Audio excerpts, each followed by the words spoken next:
Hindi tayo ipinanganak kahapon. Okay? Importante disclaimer ngayon. Oh, iba na medyo iba na ngayon eh. Iba na ngayon, di ba? Yung freedom of speech baka hindi na free. Oy, baka lang. Oh, pwedeng mali ako, pwedeng tama ako. Hindi nila sa tingin ko, hindi na nila papauwiin si Tatay Digong. Oh. Sa kanya eh, hindi siya nabigyan ng magandang justice. Walang dito due sa process, atin. Oo. Parang nawala yung justice system natin dito. Nabaliwala. Kasi pinabuhan yung sa ibang bansa. Sa akin, parang unfair naman, ma'am. Siyempre kahit paano na yung mga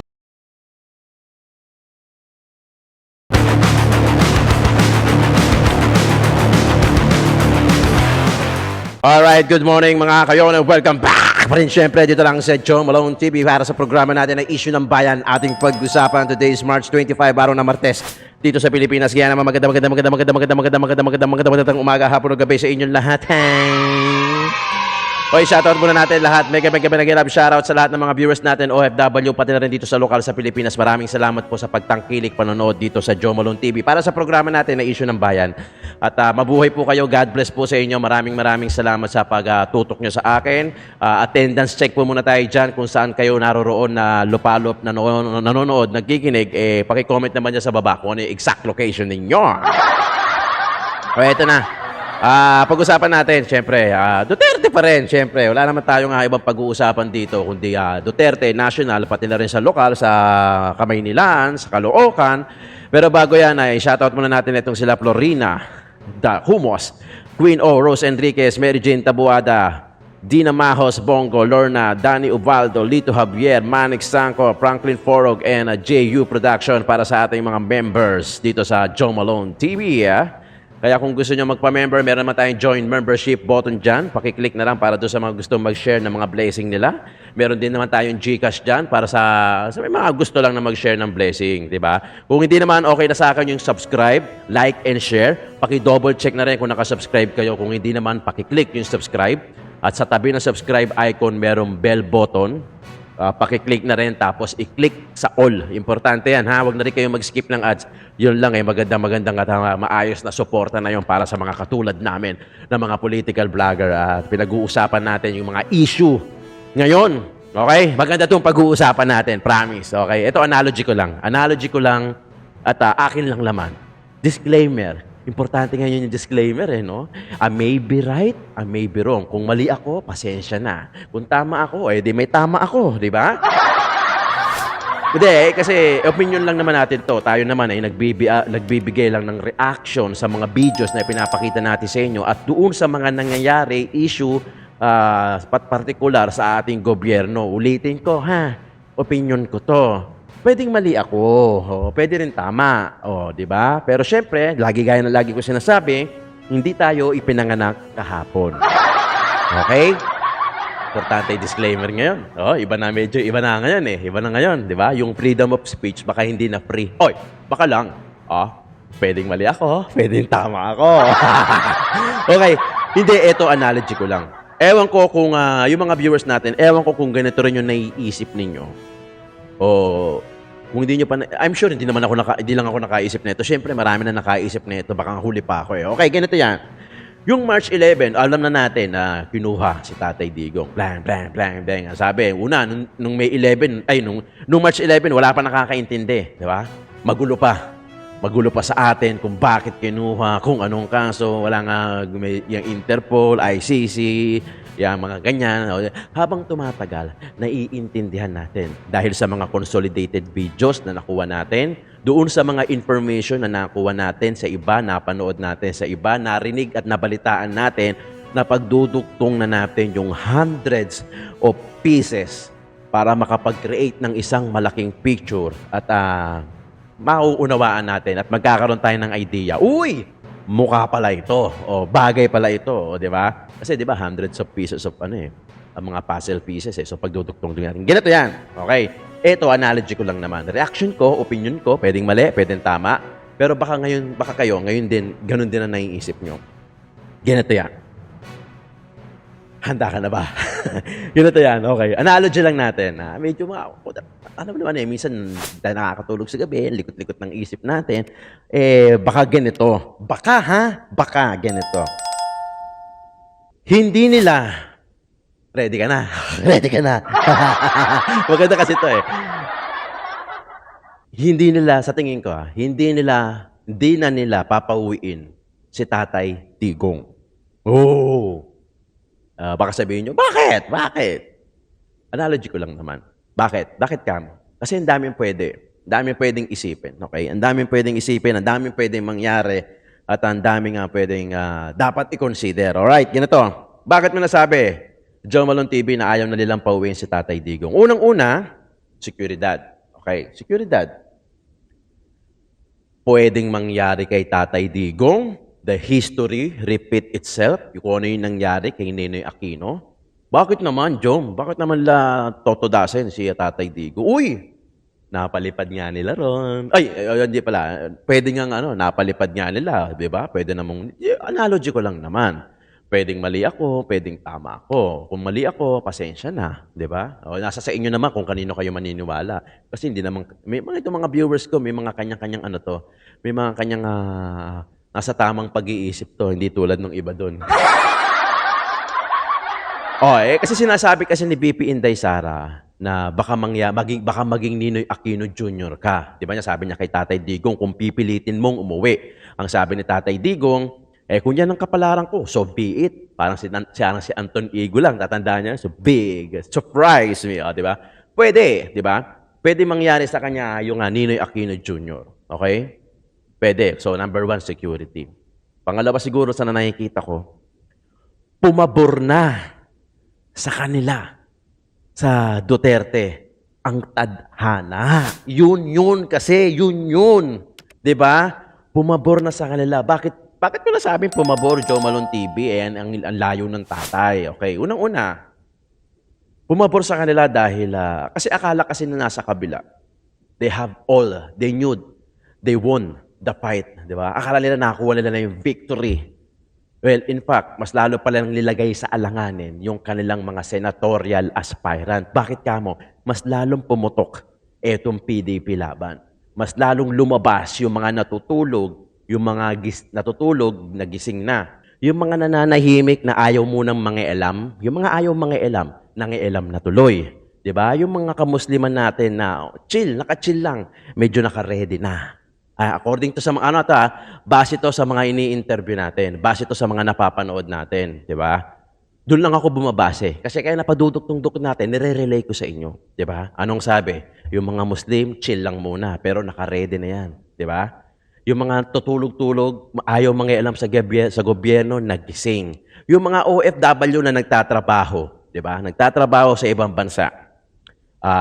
Busy. May kanya-kanyang schedule, naglalaba, nagluluto, inaalagaan yung mga matatanda na nila, yung mga, tawag doon, yung mga caregiver, inaalaga. Busy Ngayon, ando doon sa kalye.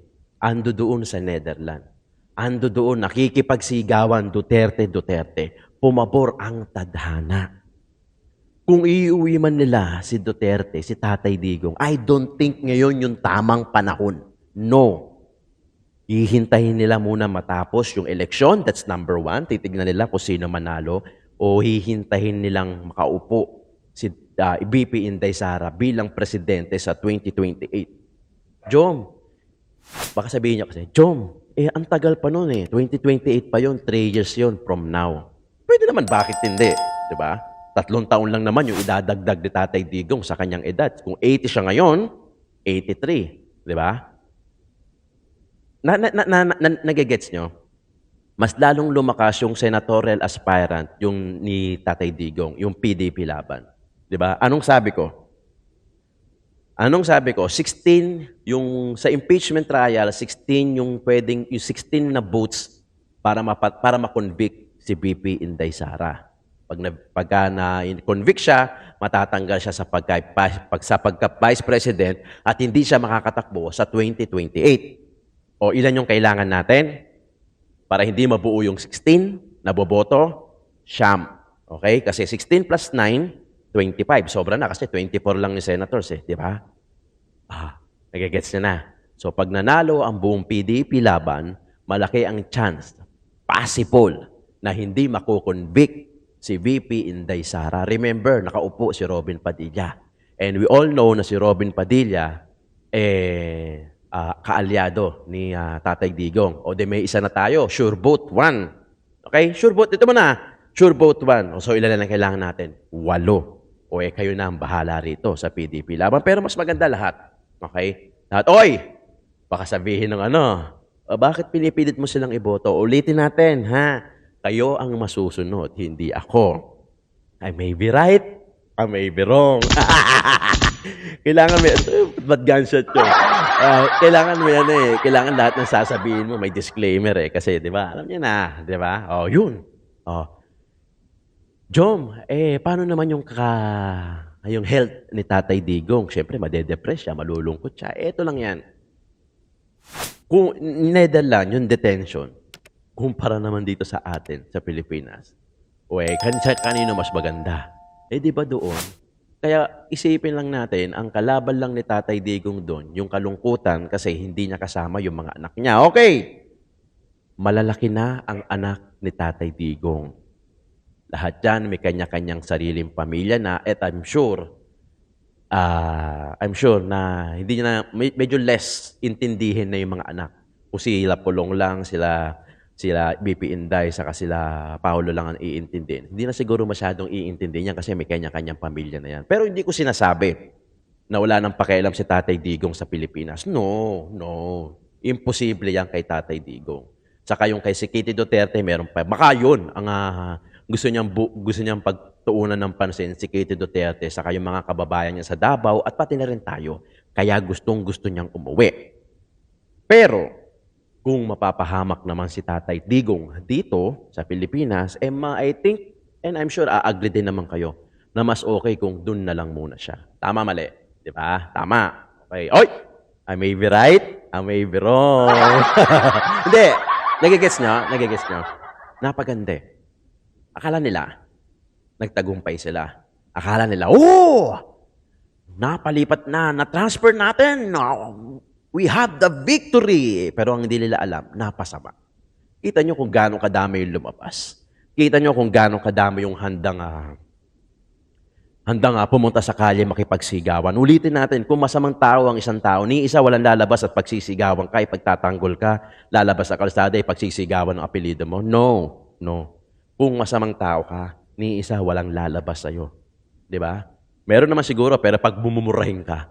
Di ba? Yun ang point natin. Pero si Tatay Digong, that's extraordinary. Alam mo yun? A human being na talagang hindi lang dito sa Pilipinas, pati doon sa ibang bansa, mahal na mahal siya ng mga OFW, pati rito. Baka sabihin nyo na naman, masyado na naman kang bias kasi DDS ka. Alam nyo, ramdam nyo naman yan. Diba? Ramdam nyo naman. Yung iba lang doon sa mga kabila, ayaw nilang ramdamin. Diba? Pero once in a lifetime, I'm sure bumilib din yan doon sa mga panukala o sa administrasyon ni Duterte noon nakaupo si Tatay Digong. Bumilib din yan. Sigurado ako yung license niyan, 10 years din. Yung driver's license niyan, yung mga ayaw kay Duterte. Pag tinignan mo driver's license niya, 10 years yan. Di ba? Tapos yung mga passport ng iba dyan, yung mga ayaw kay Duterte, 10 years ang expiration. Kung talagang kumumunhian nyo si Tatay Digong, huwag kayong kumuha ng 5 years. Ganun dapat, head to foot. Ayoko sa'yo. Head to foot. Ultimo yung programa niyan, hindi mo tatangkilikin. Kasi hate na hate mo di ba? Pero wag ka, ang driver's license, 10 years ang expiration. Ang passport, 10 years ang expiration, di ba? Aminin. Sasabihin nyo, bakit? Programa naman ng gobyerno yun. Yan na isa sa mga pinatupad ni Tatay Digong. Ang pag-aanin, ang pagkuha ng driver's license. Di ba? Imbis na magre-renew ka sa ika-5th year na expiration ng driver's license mo at passport mo, meron kang additional na 5 years. So yung kukunin yung perang ipang-renew mo, natipid mo yun. Gagamitin mo na yon after 10 years pag na-expire ulit. Diba? Yun ang analogy natin. So, hindi nila papauwiin si Tatay Digong. Kaya Joe Malone naman, gumagawa naman sila ng paraan. Oo, gets naman natin yun. Gumagawa sila ng paraan. Pero ito na yung magandang opportunity, lalong-lalo na ngayon, mag-e-eleksyon. Baka sabihin naman ng iba dyan, Joe Malone, bakit mo sinasabi yung strategy nila? Actually, napaka-imposible naman kung ako lang nakaisip niya. Siyempre, naisip na rin nila yan. Di ba? Kahit nga kayo, baka naisip nyo na, mukhang hindi napapawin si Tatay Digong. Muna. Hindi ko sinabing habang buhay, muna. Okay? Etong mga anak, kayang-kaya naman netong dumalaw eh. Siyempre, may pera naman yan. Ano ba naman yung Netherlands, di ba? Sa amin, na mga mahihirap, imposible ako makapunta. Sa Davao, sa Cebu nga, hindi ako makapunta eh. Dahil wala naman akong enough na pera para pampamasahe dyan, pang transit dyan, pang gastos ko dyan. Sila, syempre, may mga naiipon naman niya, mga politiko yan, may mga magandang sahod dyan. Kayang-kaya nilang dumalaw kay Tatay Digong whenever they want. For as long na bibigyan sila ng i-approve yung request nila na madalaw at makita si Tatay Digong. In fact, first family yan. Di ba? Sa atin, imposible. Sa kanila. Kung na-miss nila, dadalawin nila doon. Ang mahalaga, safe si Tatay Digong. At yung kalusugan niya, tumagal pa siya. At yun ang ipagdadasal din natin. Di ba? Yun yung analogy natin. Napakaganda. Di ba? Napakagandang opportunity na to. Kaya nga sana election na eh. Di ba? Wag kayo mag-alala sa March 28th, birthday ni Tatay Digong. Happy birthday. Ipagdasal nyo. The best yun. Yun ang pinakamagandang weapon natin. Ipagdasal si Tatay Digong. At sana, maging mapayapa na rin yung Pilipinas. Kasi tayo yung unang apektado. Ikaw, ako, sila. Diba? Tayo yung nagkakagulo. Alam nyo ang favorite na playground ng mga devil, ng mga demonyo? Social media. Remember kung ano yung goal ng devil. Anong goal ng devil? Anong goal ng demon? To divide. Diba? To divide. Okay? To divide. Mag-asawa, pinaghihiwalay. Magkaibigan, pinaghihiwalay. Magkasyota, pinaghihiwalay. To divide. Yung unity, dinivide. Yung government, dinivide. Yung religion, dinivide. Yan ang goal ng mga demonyo, ng mga devil. To divide. Ayaw nila yung nag-unity, nasasaktan sila doon. Ayaw nila na nagkakaisa ang Pilipino, nasasaktan. Kaya ang favorite playground nila, yung social media. Bakit? Kasi madaling mag-react. Diba? Nag-post ka. Ito, sa wakas, nakabili na rin ako ng bisikleta, ng iPhone, may nag-react, haha. Magagalit ka, di ba? Masasaktan ka. Ang goal ng demonyo, to divide. Paano kung sensitive ka? Gago to Ba't kaya naghahato? Sinabi ko lang, nakabili ako ng iPhone. Di ba? Kukumprontahin mo ngayon. Bakit ka naghaha sa post ko? Ano ba? Ayaw mo bang nakakabili ako ng iPhone? Bakit? Gusto ko, pineflex ko lang naman yung iPhone ng pinaghirapan ko to. Di ba? Sa religion, divide. Pinaghiwa-hiwalay. Pero regardless naman, biriin mo, kung anong religion, isa lang naman ang sinasamba natin, yung nasa taas lang naman. Di ba? Yan ang favorite ng devil, ng demonyo. To divide. Paghiwa-hiwalayin. Sa mag-aasawa, usually, pera. Di ba? Sa magkakaibigan, usually, time, pera. Pera pa rin. Di ba? Yan ang goal niyan. Di ba? Sa mga kapartido, ganun din. To divide, to divide, to divide. Sa social media, mas madaling kumontra. Minsan nga, kahit kaibigan mo, nainggit sa'yo, nagkamali ka lang na naka-all caps ka lang. Diba? Iisipin na galit ka. Alright? I'm sure nag-gets nyo yung sinasabi natin. Paki-comment niya dyan kung gets sa politics, pati na rin dito, di ba? Sa pabuhay-buhay. Grabe. Ganun, no? Ganun ang goal ng demonyo. At nakikita natin paunti-unti na mukhang madalas, totoo naman na pumapabor sa mga Duterte yung sitwasyon ngayon. Hindi ko sinasabing ginusto na rin nila yung pangyayari. Hindi, no.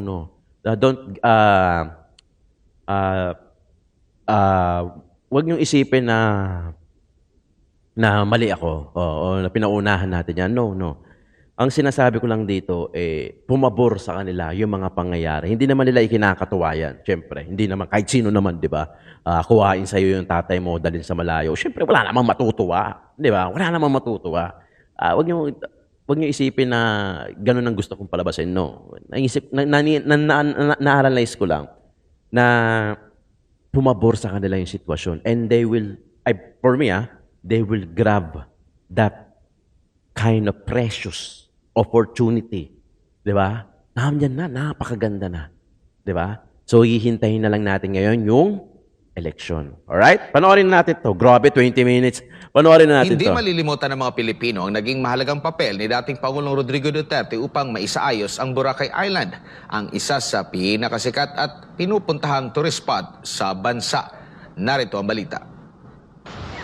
Isa ang Boracay sa ipinagmamalaking yaman ng Pilipinas. Kilala ito sa puting buhangin at malaparaisong mga tanawin. Pero dumaan ito ng pagsubok bago na ibalik ang dating ganda nito at Tandaan niyo nakaisa yan? sa lugar. Kaya nung panahon ng Duterte administration, nagkaroon ng lockdown dito at nagkaroon ng matinding rehabilitasyon. Bagay na ipinagmamalaki at inaalala ng mga residente at turista dito. I will close Boracay. Boracay is a cesspool.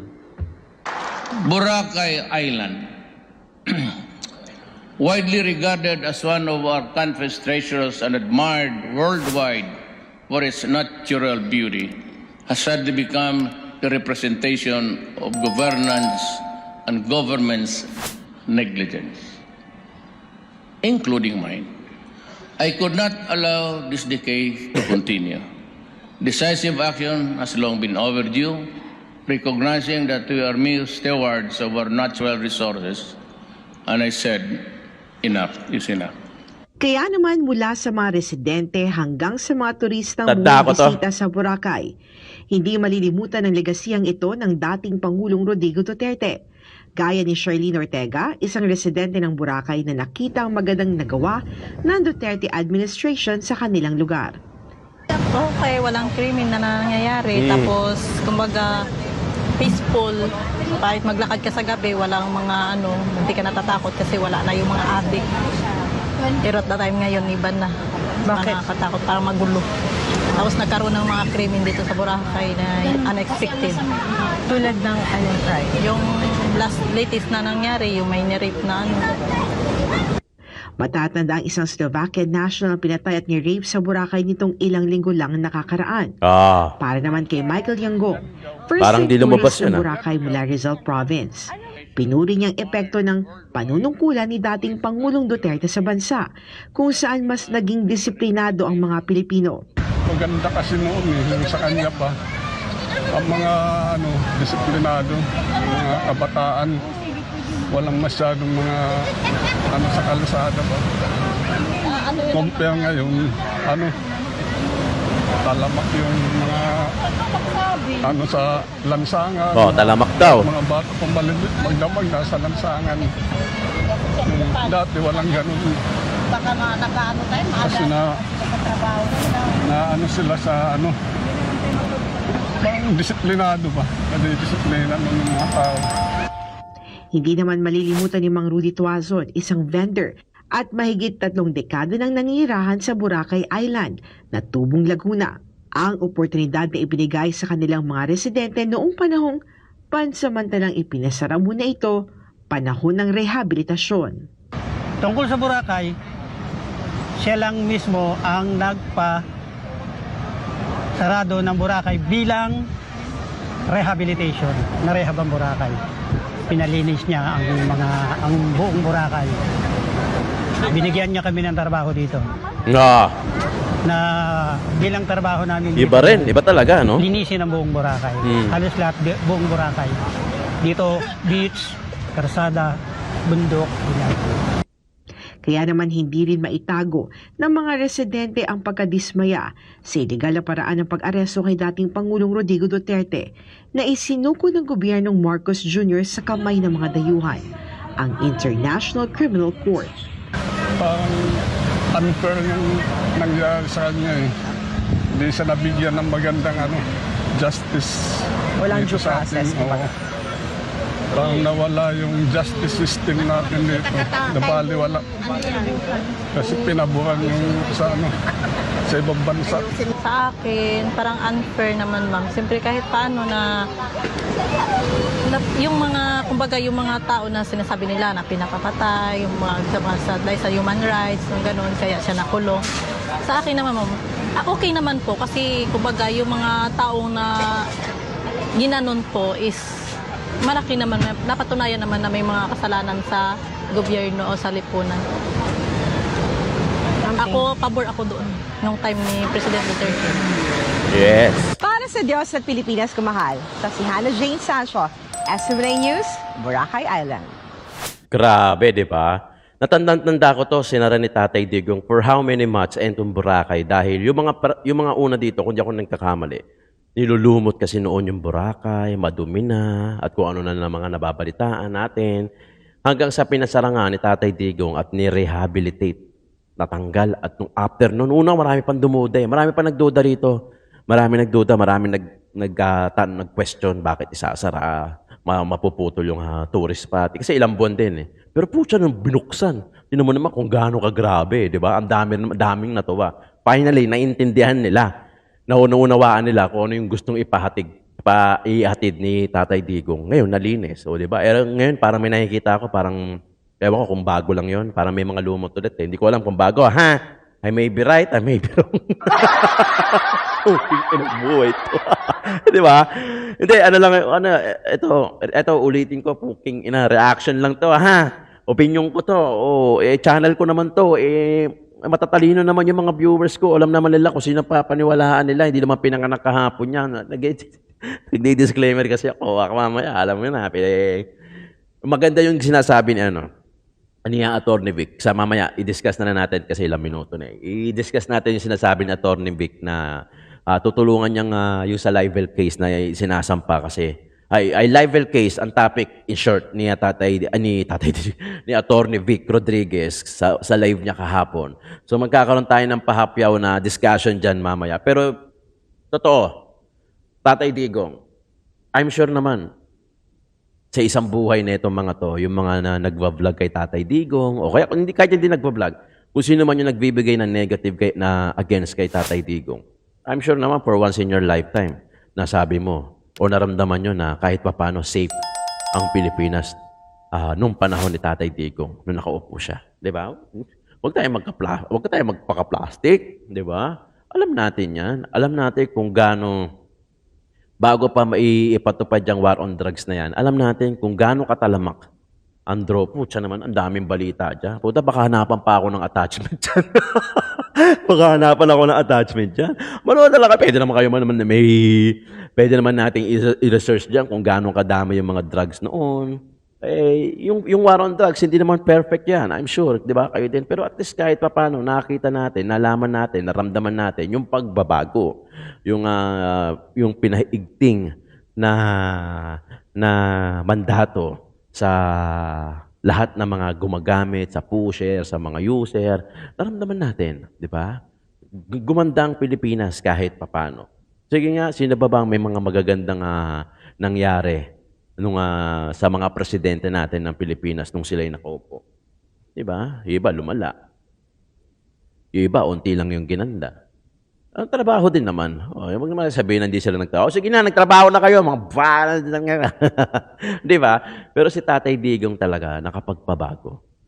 Umayos. Natakot. Yung mga addict, no? Yung mga addict na gustong alagaan ng mga tagapag-alaga nila. Di ba? Umayos, natakot. In short, natakot. Yung iba nga huminto ng negosyo eh. Diba? Huminto na yung mga illegal na nagnenegosyo noon, huminto eh. Nintay na lang nila talaga matapos yung termino ni Tatay Digong sa bago sila nagbalikan eh. Di ba? Totoo yan, nangyayari yan. Di ba? Saksi ako dyan, buhay na buhay ako dyan eh. Nasa lansangan ako dyan, 2016 hanggang 2022, nasa lansangan ako dyan. Remember, 2016, bago mag-2016, Duterte na ako, matunog na ang Davao. Actually, noon pa lang, matunog na ang Davao dahil sa kagandahan, dahil sa hawak ng mga kadutertehan. Duterte, di ba? Hanggang sa tumakbo si Tatay Digong sa pagka-presidente at talagang maraming nangarap, nagaganda. At gumanda naman ang Pilipinas, di ba? Hanggang sa 2022. 2019, nag-vlog ako kay Yorme Isko Moreno. So, yung channel na to, nasa politics na to ever since. Diba? Napunta lang ako sa lokal kay Yorme Isko Moreno at tapos bumalik tayo kay Tatay Digong. O, diba? Magta-topic din tayo kay Isko kasi si Isko naman, in fairness naman kay Isko, marami siyang nagawa sa Kamaynilaan. pilit na sinisira dahil yung pinagbentahan daw, yung umutang daw, pero kitang-kita namin Malilenyo kung ano yung mga nagawa ni Isko Moreno nung siya'y nanunungkulan pa bilang mayor ng Kamaynilaan. Alright? Maraming salamat. I hope nag-enjoy kayo at may napulot kayo kahit konting kaalamanan sa ating channel, sa discussion natin, sa analogy natin. Huwag niyong, don't get me wrong doon sa mga nasasabi ko, opinion natin yan, reaction natin yan, tayo naman nagre-react lang doon sa mga video, sa mga pangyayari at issue dito sa Pilipinas na kailangan natin pag-usapan. Joe Malone TV, God bless. Isang like and share naman dyan, mga kayo!